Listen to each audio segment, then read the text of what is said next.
Adventure 12 in the Return of Sherlock Holmes by Sir Arthur Conan Doyle. The Adventure of the Abbey Grange. It was on a bitterly cold and frosty morning towards the end of the winter of '97 that I was awakened by a tugging at my shoulder. It was Holmes. The candle in his hand shone upon his eager, stooping face, and told me at a glance that something was amiss. "Come, Watson, come," he cried. "The game is afoot. Not a word. Into your clothes and come." 10 minutes later we were both in a cab and rattling through the silent streets on our way to Charing Cross Station. The first faint winter's dawn was beginning to appear, and we could dimly see the occasional figure of an early workman as he passed us, blurred and indistinct in the opalescent London reek. Holmes nestled in silence into his heavy coat, and I was glad to do the same, for the air was most bitter, and neither of us had broken our fast. It was not until we had consumed some hot tea at the station and taken our places in the Kentish train that we were sufficiently thawed, he to speak and I to listen. Holmes drew a note from his pocket and read aloud. "Abbey Grange, Marsham, Kent, 3:30 a.m. My dear Mr. Holmes, I shall be very glad of your immediate assistance in what promises to be a most remarkable case. It is something quite in your line. Except for releasing the lady, I will see that everything is kept exactly as I have found it. But I beg you not to lose an instant, as it is difficult to leave Sir Eustace here. Yours faithfully, Stanley Hopkins." "Hopkins has called me in 7 times, and on each occasion his summons has been entirely justified," said Holmes. "I fancy that every one of his cases has found its way into your collection, and I must admit, Watson, that you have some power of selection which atones for much of which I deplore in your narratives. Your fatal habit of looking at everything from the point of view of a story instead of as a scientific exercise has ruined what might have been an instructive and even classical series of demonstrations. You slur over work of the utmost finesse and delicacy in order to dwell upon sensational details which may excite but cannot possibly instruct the reader." "Why do you not write them yourself?" I said with some bitterness. "I will, my dear Watson, I will. At present I am, as you know, fairly busy, but I propose to devote my declining years to the composition of a text-book which shall focus the whole art of detection into one volume. Our present research appears to be a case of murder." "You think this Sir Eustace is dead, then?" "I should say so. Hopkins's writing shows considerable agitation, and he is not an emotional man. Yes, I gather there has been some violence, and that the body is left for our inspection. A mere suicide would not have caused him to send for me. As to the release of the lady, it would appear that she has been locked in her room during the tragedy. We are moving in high life, Watson. Crackling paper, E.B., monogram, coat of arms, picturesque address. I think that friend Hopkins will live up to his reputation, and that we shall have an interesting morning. The crime was committed before 12 last night."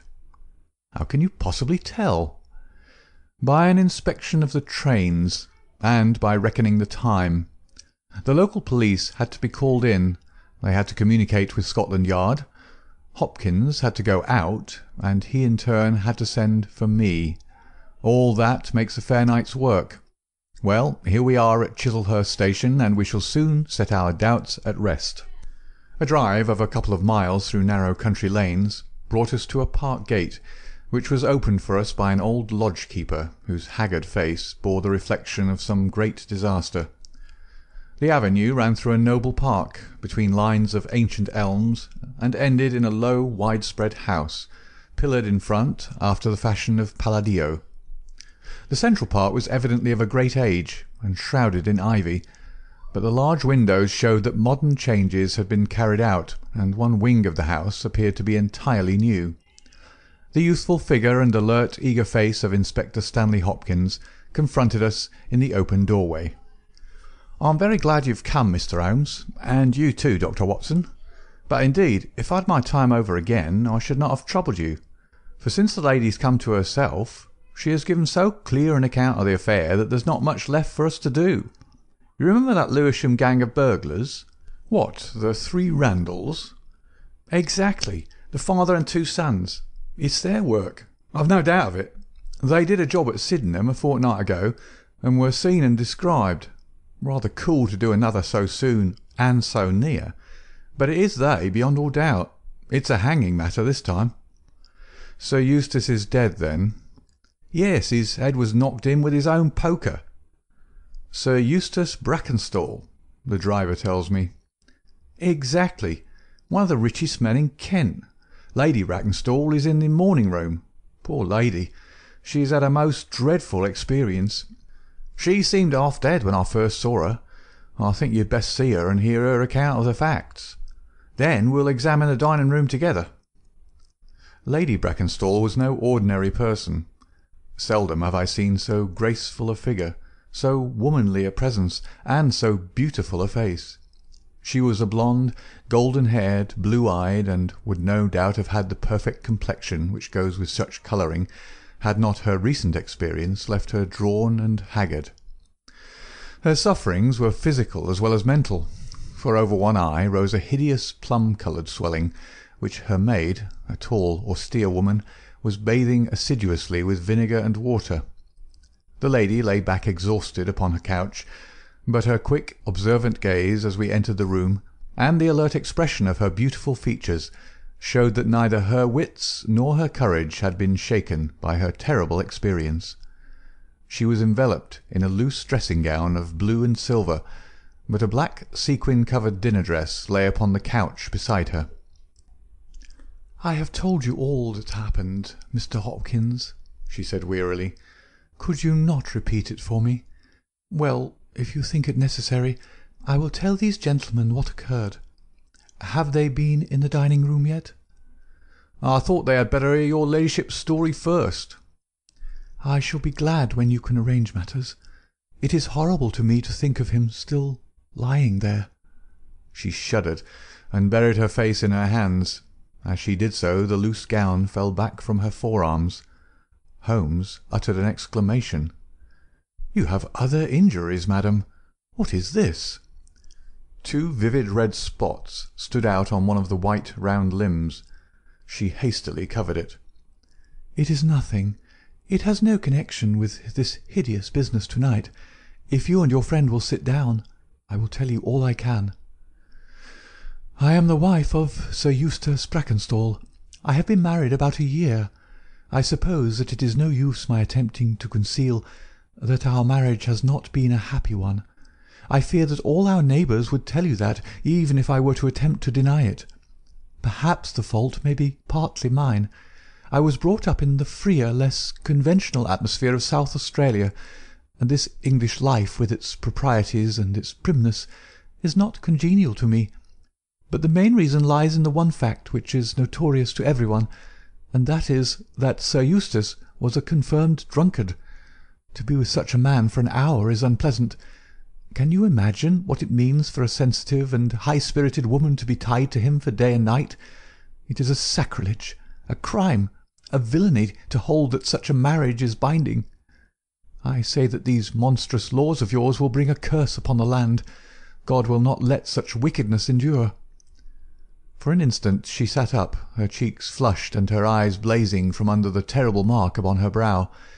Then she strong, soothing hand of the austere maid drew her head down onto the cushion, and the wild anger died away into passionate sobbing. At last she continued, "I will tell you about last night. You are aware, perhaps, that in this house all the servants sleep in the modern wing. This central block is made up of the dwelling-rooms, with the kitchen behind and our bedroom above. My maid, Teresa, sleeps above my room. There is no one else, and no sound could alarm those who are in the farther wing. This must have been well known to the robbers, or they would not have acted as they did. Sir Eustace retired about 10:30. The servants had already gone to their quarters. Only my maid was up, and she had remained in her room at the top of the house until I needed her services. I sat until after 11 in this room, absorbed in a book. Then I walked round to see that all was right before I went upstairs. It was my custom to do this myself, for, as I have explained, Sir Eustace was not always to be trusted. I went into the kitchen, the butler's pantry, the gun-room, the billiard-room, the drawing-room, and finally the dining-room. As I approached the window, which is covered with thick curtains, I suddenly felt the wind blow upon my face, and realized that it was open. I flung the curtain aside, and found myself face to face with a broad-shouldered elderly man, who had just stepped into the room. The window is a long French one, which really forms a door leading to the lawn. I held my bedroom candle lit in my hand, and by its light, behind the first man, I saw two others who were in the act of entering. I stepped back, but the fellow was on me in an instant. He caught me first by the wrist and then by the throat.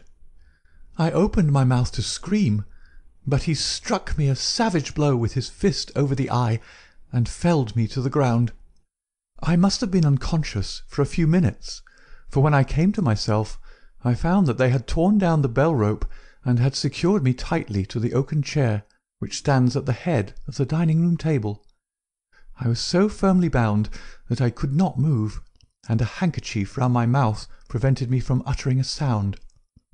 It was at this instant that my unfortunate husband entered the room. He had evidently heard some suspicious sounds, and he came prepared for such a scene as he found. He was dressed in night-shirt and trousers, with his favourite blackthorn cudgel in his hand. He rushed at the burglars, but another, it was an elderly man, stooped, picked the poker out of the grate, and struck him a horrible blow as he passed. He fell with a groan, and never moved again. I fainted once more, but again it could only have been for a very few minutes, during which I was insensible. When I opened my eyes, I found that they had collected the silver from the sideboard, and they had drawn a bottle of wine which stood there. Each of them had a glass in his hand. I have already told you, have I not, that one was elderly, with a beard, and the others young, hairless lads. They might have been a father with his two sons. They talked together in whispers.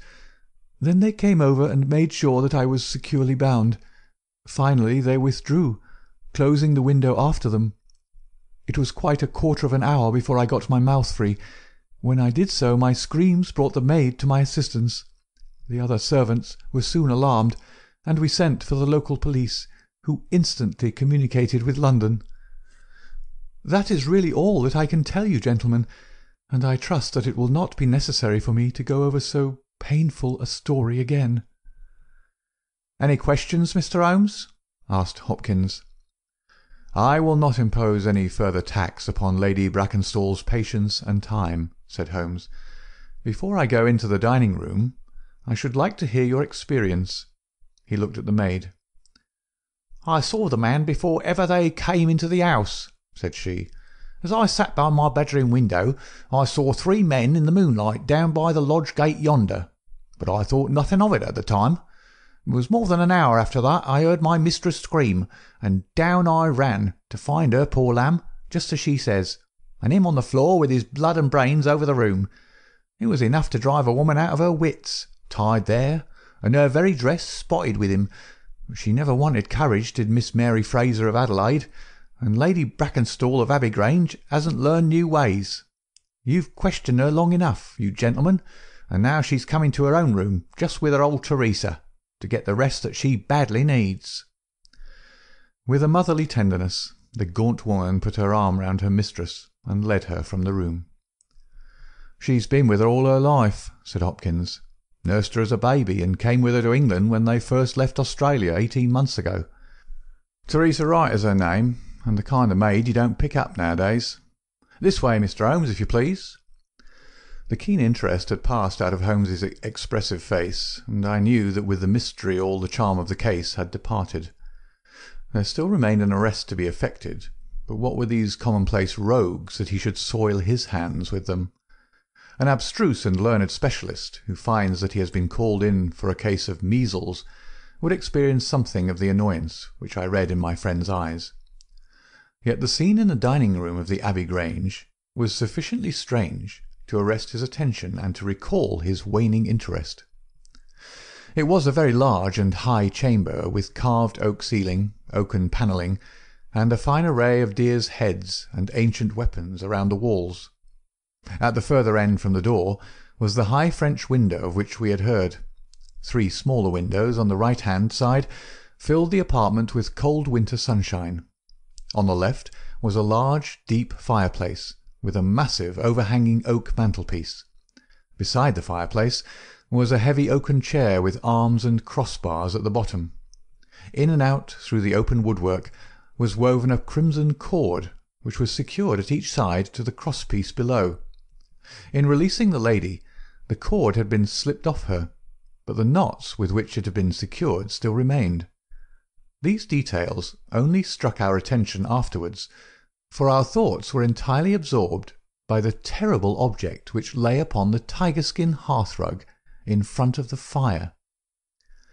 It was the body of a tall, well-made man about 40 years of age. He lay upon his back, his face upturned, with his white teeth grinning through his short black beard. His 2 clenched hands were raised above his head, and a heavy blackthorn stick lay across them. His dark, handsome, aquiline features were convulsed into a spasm of vindictive hatred, which had set his dead face in a terribly fiendish expression. He had evidently been in his bed when the alarm had broken out, for he wore a foppish embroidered nightshirt, and his bare feet projected from his trousers. His head was horribly injured, and the whole room bore witness to the savage ferocity of the blow which had struck him down. Beside him lay the heavy poker, bent into a curve by the concussion. Holmes examined both it and the indescribable wreck which it had wrought. "He must be a powerful man, this elder Randall," he remarked. "Yes," said Hopkins. "I have some record of the fellow, and he's a rough customer." "You should have no difficulty in getting him." "Not the slightest. We've been on the look-out for him, and there was some idea that he got away to America. Now that we know that the gang are here, I don't see how they can escape. We have the news at every seaport already, and a reward will be offered before evening.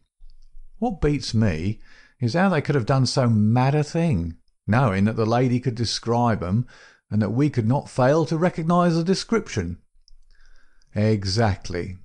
One would have expected that they would silence Lady Brackenstall as well." "They may not have realised," I suggested, "that she'd recovered from her faint." "That is likely enough. If she seemed to be senseless, they would not take her life. What about this poor fellow, Hopkins? I seem to have heard some queer stories about him." "He was a good-hearted man when he was sober, but a perfect fiend when he was drunk, or rather when he was half-drunk, for he seldom really went the whole way. The devil seemed to be in him at such times, and he was capable of anything. From what I hear, in spite of all his wealth and his title, he very nearly came our way once or twice. There was a scandal about his drenching a dog with petroleum and setting it on fire, her ladyship's dog to make the matter worse, and that was only hushed up with difficulty. Then he threw a decanter at the maid, Teresa Wright. There was trouble about that. On the whole, and between ourselves, it would be a brighter house without him. What are you looking at now?" Holmes was down on his knees, examining with great attention the knots upon the red cord with which the lady had been secured. Then he carefully scrutinized the broken and frayed end where it had snapped off when the burglar had dragged it down. "When this was pulled down, the bell in the kitchen must have rung loudly," he remarked. "No one could hear it. The kitchen stands right at the back of the house." "How did the burglar know no one would hear it? How dared he pull at a bell rope in that reckless fashion?" "Exactly, Mr. Holmes, exactly. You put the very question which I've asked myself again and again. There can be no doubt that this fellow must have known the house and its habits. He must have perfectly understood that the servants would all be in bed at that comparatively early hour, and that no one could possibly hear a bell ring in the kitchen. Therefore he must have been in close league with one of the servants. Surely that is evident. But there are 8 servants, and all of them good character." "Other things being equal," said Holmes, "one would expect the one at whose head the master threw a decanter and yet that would involve treachery towards the mistress to whom the woman seems devoted. Well, well, the point is a minor one, and when you have Randall you will probably find no difficulty in securing his accomplice. The lady's story certainly seems to be corroborated, if it needed corroboration, by every detail which we see before us. He walked to the French window and threw it open. There are no signs here, but the ground is iron-hard, and one would not expect them. I see that these candles in the mantelpiece have been lighted. Yes, it was by their light and that of the lady's bedroom candle that the burglars saw their way about. And what did they take? Well, they didn't take much, only half a dozen articles of plate off the sideboard. Lady Brackenstall thinks that they were themselves so disturbed by the death of Sir Eustace they didn't ransack the house as they would otherwise have done. No doubt that is true, and yet they drank some wine, I understand. To steady their nerves. Exactly.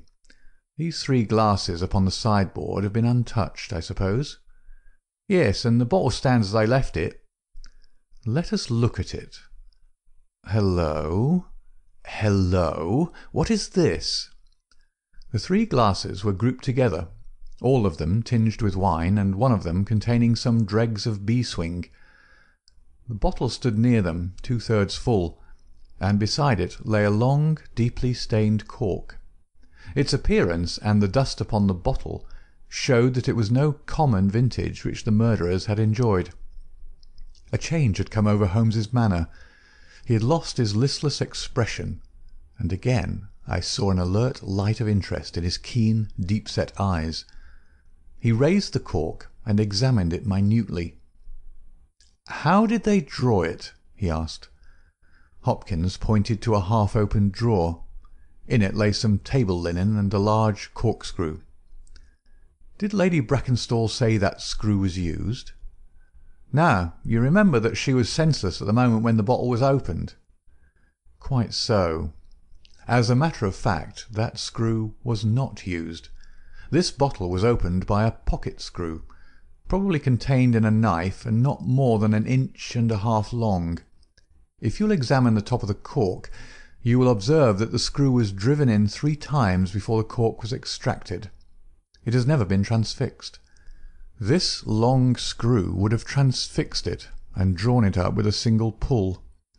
When you catch this fellow, you will find that he has one of these multiplex knives in his possession." "Excellent," said Hopkins. "But these glasses do puzzle me, I confess. Lady Brackenstall actually saw the 3 men drinking, did she not?" "Yes, she was clear about that." "Then there is an end of it. What more is to be said? And yet you must admit that the 3 glasses are very remarkable, Hopkins." "What? You see nothing remarkable?" "Well, well, let it pass. Perhaps when a man has special knowledge and special powers like my own, it rather encourages him to seek a complex explanation when a simpler one is at hand. Of course, it must be a mere chance about the glasses. Well, good morning, Hopkins. I don't see that I can be of any use to you, and you appear to have your case very clear. You'll let me know when Randall is arrested, and any further developments which may occur. I trust that I shall soon have to congratulate you upon a successful conclusion. Come, Watson, I fancy that we may employ ourselves more profitably at home." During our return journey I could see by Holmes's face that he was much puzzled by something which he had observed. Every now and then, by an effort, he would throw off the impression and talk as if the matter were clear, but then his doubts would settle down upon him again, and his knitted brows and abstracted eyes would show that his thoughts had gone back once more to the great dining-room of the Abbey Grange, in which this midnight tragedy had been enacted. At last, by a sudden impulse, just as our train was crawling out of a suburban station, he sprang on to the platform and pulled me out after him. "Excuse me, my dear fellow," said he, as we watched the rear carriages of our train disappearing round a curve. "I am sorry to make you the victim of what may seem a mere whim, but on my life, Watson, I simply can't leave that case in this condition. Every instinct that I possess cries out against it. It's wrong. It's all wrong. I'll swear that it's wrong. And yet the lady's story was complete. The maid's corroboration was sufficient. The detail was fairly exact. What have I to put up against that? 3 wine-glasses. That is all. But if I had not taken things for granted, if I had examined everything with the case with which I should have shown had we approached the case de novo, and had no cut-and-dried story to warp my mind, should I not then have found something more definite to go upon? Of course I should. Sit down on this bench, Watson, until a train for Chislehurst arrives, and allow me to lay the evidence before you, imploring you in the first instance to dismiss from your mind the idea that anything which the maid or her mistress may have said must necessarily be true. The lady's charming personality must not be permitted to warp our judgment. Surely there are details in her story which, if we looked at in cold blood, would excite our suspicion. These burglars made a considerable haul at Sydenham a fortnight ago. Some account of them and of their appearance was in the papers, and would naturally occur to anyone who wished to invent a story in which imaginary robbers should play a part. As a matter of fact, burglars who have done a good stroke of business are, as a rule, only too glad to enjoy the proceeds in peace and quiet, without embarking on another perilous undertaking. Again, it is unusual for burglars to operate at so early an hour. It is unusual for burglars to strike a lady to prevent her screaming, since one would imagine that was the sure way to make her scream. It is unusual for them to commit murder when their numbers are sufficient to overpower one man. It is unusual for them to be content with a limited plunder when there was much more within their reach. And finally, I should say that it was very unusual for such men to leave a bottle half empty. How do all these unusuals strike you, Watson? Their cumulative effect is certainly considerable, and yet each of them is quite possible in itself. The most unusual thing of all, as it seems to me, is that the lady should be tied to the chair. Well, I am not so clear about that, Watson, for it is evident that they must either kill her or else secure her in such a way that she could not give immediate notice of their escape. But at any rate I have shown, have I not, that there is a certain element of improbability about the lady's story. And now, on the top of this, comes the incident of the wine-glasses. What about the wine-glasses? Can you see them in your mind's eye? I see them clearly. We are told that 3 men drank from them. Does that strike you as likely? Why not? There was wine in each glass. Exactly. But there was beeswing only in 1 glass. You must have noticed that fact. What does that suggest to your mind? The last glass filled will be most likely to contain beeswing? Not at all.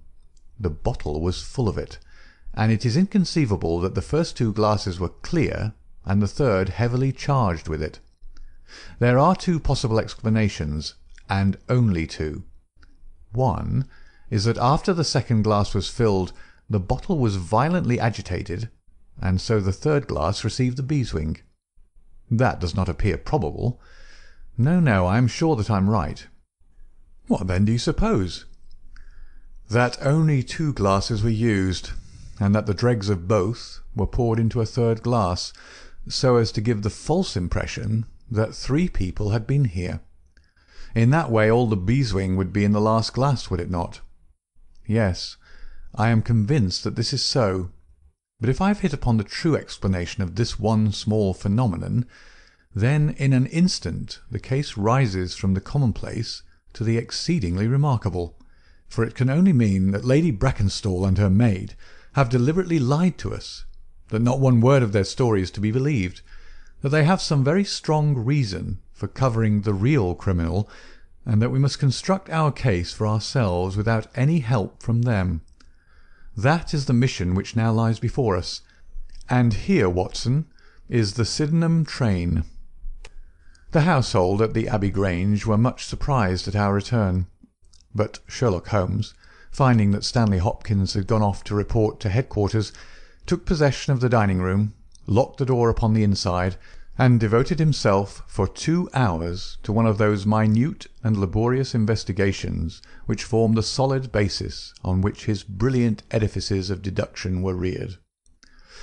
Seated in a corner like an interested student who observes the demonstration of his professor, I followed every step of that remarkable research. The window, the curtains, the carpet, the chair, the rope, each in turn was minutely examined and duly pondered. The body of the unfortunate baronet had been removed, and all else remained as we had seen it in the morning. Finally, to my astonishment, Holmes climbed up onto the massive mantelpiece. Far above his head hung the few inches of red cord which were still attached to the wire. For a long time he gazed upward at it, and then in an attempt to get nearer to it he rested his knee upon a wooden bracket on the wall. This brought his hand within a few inches of the broken end of the rope, but it was not this so much as the bracket itself which seemed to engage his attention. Finally he sprang down with an ejaculation of satisfaction. "It's all right, Watson," said he. "We have got our case, one of the most remarkable in our collection. But, dear me, how slow-witted I have been, and how nearly I have committed the blunder of my lifetime. Now I think that, with a few missing links, my chain is almost complete. You've got your men?" "Man, Watson, man. Only one, but a very formidable person, strong as a lion. Witness the blow that bent that poker. 6'3" in height, active as a squirrel, dexterous with his fingers, finally remarkably quick-witted, for this whole ingenious story is of his concoction. Yes, Watson, we have come upon the handiwork of a very remarkable individual, and yet in that bell-rope he has given us a clue which should not have left us a doubt." "Where was the clue?" "Well, if you were to pull down a bell-rope, Watson, where would you expect it to break? Surely at the spot where it is attached to the wire. Why should it break 3 inches from the top, as this one has done?" "Because it's frayed there?" "Exactly. This end, which we can examine, is frayed. He was cunning enough to do that with his knife. But the other end is not frayed. You could not observe that from here, but if you were on the mantelpiece you would see that it is cut clean off without any mark of fraying whatever. You can reconstruct what occurred. The man needed the rope. He would not tear it down for fear of giving the alarm by ringing the bell. What did he do?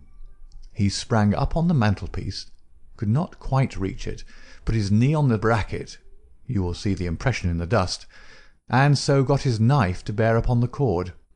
I could not reach the place by at least 3 inches, from which I infer that he is at least 3 inches a bigger man than I. Look at that mark upon the seat of the oaken chair. What is it?" "Blood." "Undoubtedly it is blood. This alone puts the lady's story out of court. If she was seated on the chair when the crime was done, how come the mark? No, no. She was placed in the chair after the death of her husband.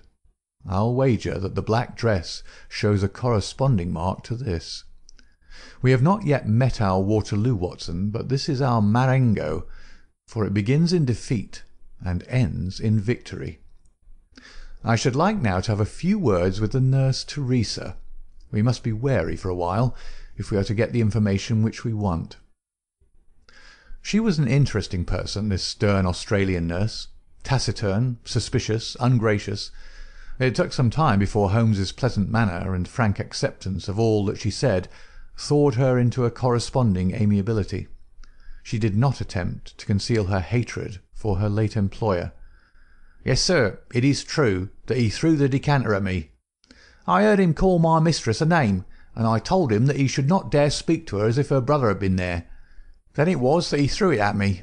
He might have thrown a dozen if he'd but left my bonny bird alone. He was forever ill-treating her, and she too proud to complain. She will not even tell me all that he's done to her.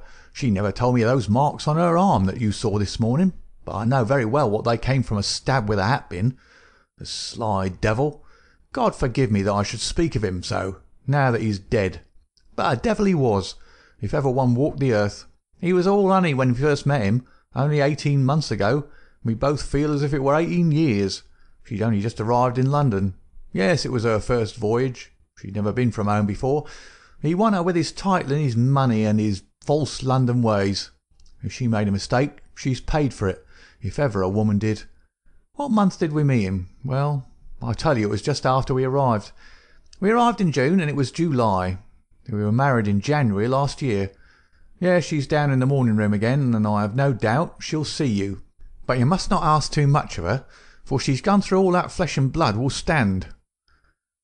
Lady Brackenstall was reclining on the same couch, but looked brighter than before. The maid had entered with us, and began once more to foment the bruise upon her mistress's brow. "I hope," said the lady, "that you have not come to cross-examine me again." "No," Holmes answered in his gentlest voice. "I will not cause you any unnecessary trouble, Lady Brackenstall, and my whole desire is to make things easy for you, for I am convinced that you are a much-tried woman. If you will treat me as a friend and trust me, you may find that I will justify your trust." "What do you want me to do?" "To tell me the truth." "Mr. Holmes!" "No, no, Lady Brackenstall. It is no use. You may have heard of any little reputation which I possess. I will stake it all on the fact that your story is an absolute fabrication." Mistress and maid were both staring at Holmes with pale faces and frightened eyes. "You are an impudent fellow!" cried Teresa. "Do you mean to say that my mistress has told a lie?" Holmes rose from his chair. "Have you nothing to tell me?" "I have told you everything." "Think once more, Lady Brackenstall. Would it not be better to be frank?" For an instant there was hesitation in her beautiful face. Then some new strong thought caused it to set like a mask. "I have told you all I know." Holmes took his hat and shrugged his shoulders. "I am very sorry," he said, and without another word we left the room and the house. There was a pond in the park, and to this my friend led the way. It was frozen over, but a single hole was left for the convenience of a solitary swan. Holmes gazed at it, and then passed on to the lodge gate. There he scribbled a short note for Stanley Hopkins, and left it with the lodge keeper. It may be a hit or it may be a miss, but we are bound to do something for friend Hopkins, just to justify this second visit, said he. I will not quite take him into my confidence yet. I think our next scene of operations must be the shipping office of the Adelaide-Southampton line, which stands at the end of Pall Mall, if I remember right. There is a second line of steamers which connect South Australia with England, but we will draw the larger cover first. Holmes's card sent in to the manager ensured instant attention, and he was not long in acquiring all the information he needed. In June of '95, only one of their line had reached a home port. It was the Rock of Gibraltar, their largest and best boat. A reference to the passenger list showed that Miss Fraser of Adelaide, with her maid, had made the voyage in her. The boat was now somewhere south of the Suez Canal on her way to Australia. Her officers were the same as in '95, with one exception. The first officer, Mr. Jack Crocker, had been made a captain and was to take charge of their new ship, the Bass Rock, sailing in 2 days' time from Southampton. He lived at Sydenham, but he was likely to be in that morning for instructions if we cared to wait for him. No, Mr. Holmes had no desire to see him, but would be glad to know more about his record and character. His record was magnificent. There was not an officer in the fleet to touch him. As to his character, he was reliable on duty, but a wild, desperate fellow off the deck of his ship, hot-headed, excitable, but loyal, honest, and kind-hearted. That was the pith of the information with which Holmes left the office of the Adelaide-Southampton Company. Thence he drove to Scotland Yard, but instead of entering, he sat in his cab with his brows drawn down, lost in profound thought. Finally, he drove round to the Charing Cross telegraph office, sent off a message, and then, at last, we made for Baker Street once more. "No, I couldn't do it, Watson," said he, as we re-entered our room. "Once that warrant was made out, nothing on earth would save him. Once or twice in my career I feel that I have done more real harm by my discovery of the criminal than ever he had done by his crime. I have learned caution now, and I had rather play tricks with the law of England than with my own conscience. Let us know a little more before we act." Before evening we had a visit from Inspector Stanley Hopkins. Things were not going very well with him. "I believe you are a wizard, Mr. Holmes. I really do sometimes think that you have powers that are not human. Now, how on earth could you know that the stolen silver was at the bottom of that pond?" "I didn't know." "But you told me to examine it." "You got it, then?" "Yeah, I got it." "I am very glad if I have helped you." "But you haven't helped me. You've made the affair more difficult. What sort of burglars are they who steal silver and then throw it in the nearest pond?" "It was certainly rather eccentric behaviour. I was merely going on the idea that if the silver had been taken by persons who did not want it, who merely took it for a blind, as it were, then they would naturally be anxious to get rid of it." "But why should such an idea cross your mind?" "Well, I thought it was possible, when they came out through the French window. There was the pond with one tempting little hole in the ice right in front of their noses. Could there be a better hiding place?" "Ah, a hiding place. That's better," cried Stanley Hopkins. Yeah, I see it all now. It was early. There were folk upon the roads. They were afraid of being seen with the silver, so they sank it in the pond, intending to return for it when the coast was clear." "Excellent, Mr. Holmes. That's better than your idea of a blind." "Quite so. You have got an admirable theory. I have no doubt that my own ideas were quite wild, but you must admit that they have ended in discovering the silver." "Yes, sir, yes. It was all your doing. But I've had a bad setback." "A setback?" "Yes, Mr. Holmes. The Randall gang were arrested in New York this morning." "Dear me, Hopkins, that is certainly rather against your theory that they committed a murder in Kent last night." "It is fatal, Mr. Holmes. Absolutely fatal. Still, there are other gangs of three besides the Randalls, or it may be some new gang of which the police have never heard." "Quite so. It is perfectly possible. What, are you off?" "Yes, Mr. Holmes. There's no rest for me until I've got to the bottom of the business. I suppose you have no hint to give me?" "I have given you one." "Which?" "Well, I suggested a blind." "But why, Mr. Holmes, why?" That's the question, of course. But I commend the idea to your mind.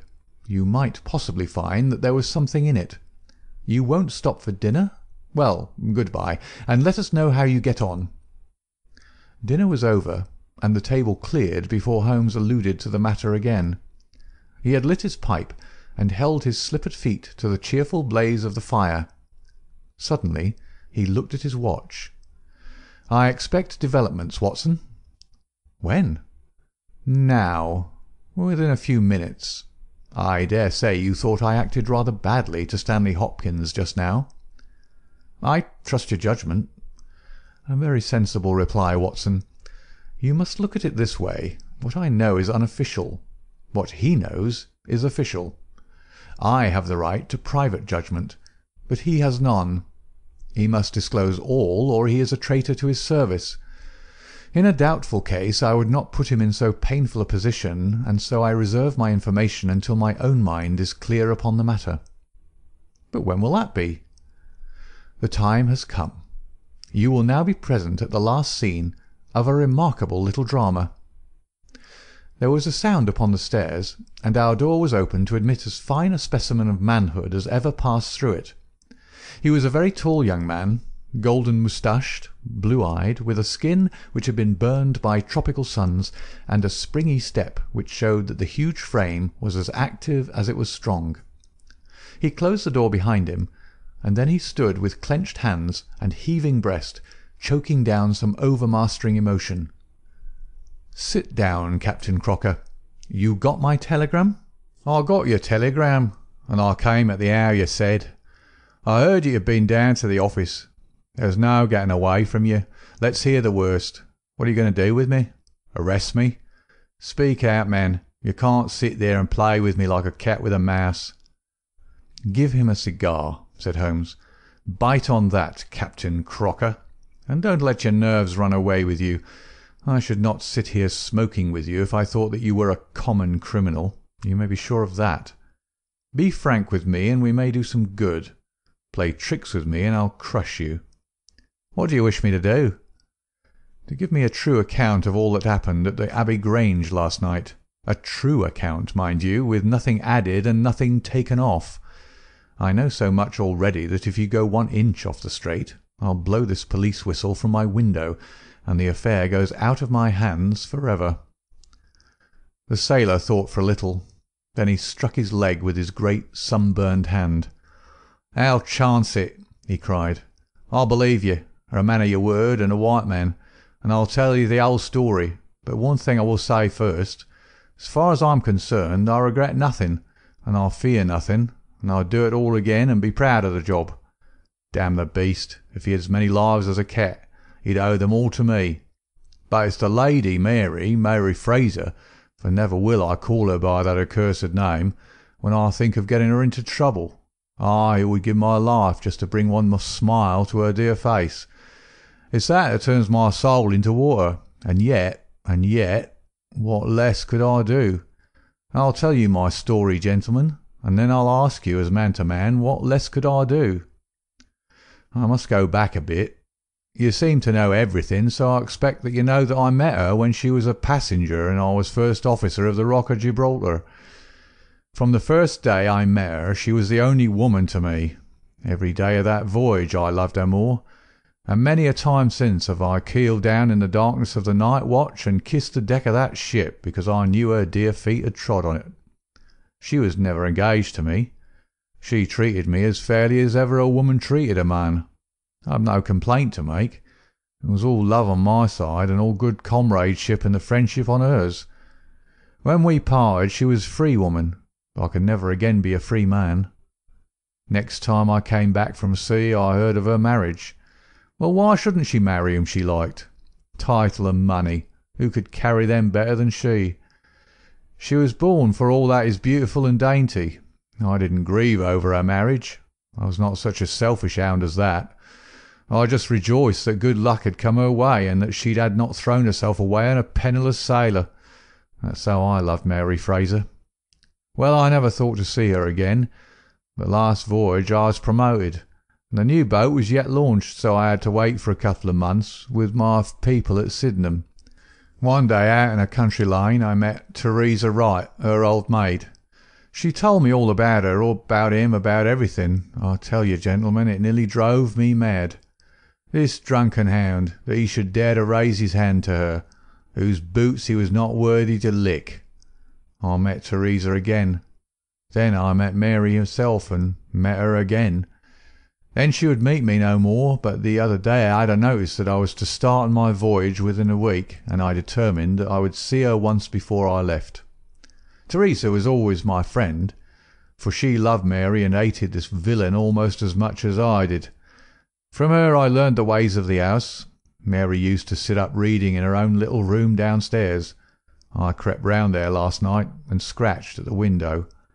At first she would not open to me, but in her heart I know that now she loves me, and she could not leave me in the frosty night. She whispered to me to come round to the big front window, and I found it open before me, so as to let me into the dining room. Again I heard from her own lips things that made my blood boil, and again I cursed this brute who mishandled the woman I loved. Well, gentlemen, I was standing with her just inside the window, in all innocence, as God is my judge, when he rushed like a madman into the room, called her the vilest name that a man could use to a woman, and welted her across the face with the stick he had in his hand. I had sprung for the poker, and it was a fair fight between us. See here on my arm, where his first blow fell. Then it was my turn, and I went through him as if he'd been a rotten pumpkin. Do you think I was sorry? Not I. It was his life or mine, but far more than that, it was his life or hers, For how could I leave her in the power of this madman? That was how I killed him. Was I wrong? Well then, what would either of you gentlemen have done if you had been in my position?" She had screamed when he struck her, and that brought old Teresa down from the room above. There was a bottle of wine on the sideboard, and I opened it and poured a little between Mary's lips, for she was half dead with shock. Then I took a drop myself. Teresa was as cool as ice, and it was her plot as much as mine. We must make it appear that burglars had done the thing. Teresa kept on repeating our story to her mistress, while I swarmed up and cut the rope of the bell. Then I lashed her in a chair and frayed out the end of the rope to make it look natural, else they would wonder how in the world a burglar could have got there to cut it. Then I gathered up a few plates and pots of silver to carry out the idea of the robbery, and there I left them, with orders to give the alarm when I had a quarter of an hour's start. I dropped the silver into the pond and made off for Sydenham, feeling that for once in my life I had done a real good night's work. And that's the truth, and the old truth, Mr. Holmes, if it cost me my neck." Holmes smoked for some time in silence, and he crossed the room and shook our visitor by the hand. "That's what I think," said he. "I know that every word is true, for you have hardly said a word which I did not know. No one but an acrobat or a sailor could have got up to that bell-rope from the bracket, and no one but a sailor could have made the knots with which the cord was fastened to the chair. Only once had this lady been brought into contact with sailors, and that was on her voyage. And it was someone of her own class of life, since she was trying hard to shield him, and so showing that she loved him. You see how easy it was for me to lay my hands upon you when once I had started upon the right trail. I thought the police never could have seen through our dodge. And the police haven't, nor will they, to the best of my belief. Now look here, Captain Crocker. This is a very serious matter, though I am willing to admit that you acted under the most extreme provocation to which any man could be subjected. I am not sure that in defence of your own life your action will not be pronounced legitimate. However, that is for a British jury to decide. Meanwhile, I have so much sympathy for you that, if you choose to disappear in the next 24 hours, I will promise you that no one will hinder you."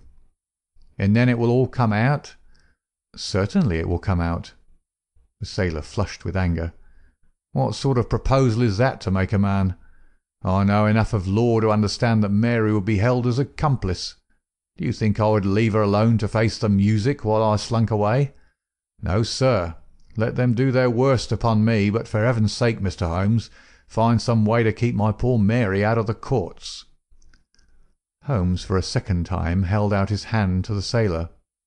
"I was only testing you, and you ring true every time. Well, it is a great responsibility that I take upon myself, but I have given Hopkins an excellent hint, and if he can't avail himself of it I can do no more. See here, Captain Crocker, we'll do this in due form of law. You are the prisoner. Watson, you are a British jury, and I never met a man who was more eminently fitted to represent one. I am the judge. Now, gentlemen of the jury, you have heard the evidence. Do you find the prisoner guilty or not guilty?" "Not guilty, my lord," said I.